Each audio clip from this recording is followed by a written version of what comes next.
हो दुनिया कहे कुछ भी, हम ताखे सारी के दीवाना। दिल में बसला नाम तोहरा सुपरस्टार हमरा जाना।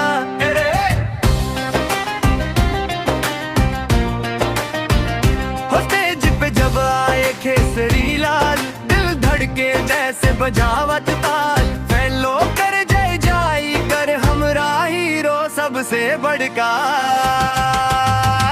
खेसारी दिल में राहे बन के नाम लिखल बा जान के। जब बोले ला प्यार से लगेला दुनिया अपना माने। दिल में राहे बन के नाम लिखल बा जान के। जब बोले ला प्यार से लगेला दुनिया अपना माने।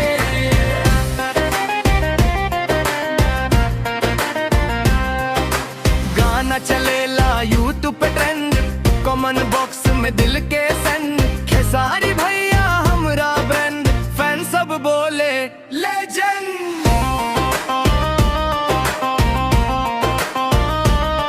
हो वायरल कारा ट्वीट और रील, खेसारी के स्टाइल बारील। दिल भोजपुरी के पर तू बा भैया, तोरा जैसन कोई न प्यारिया। खेसारी दिल में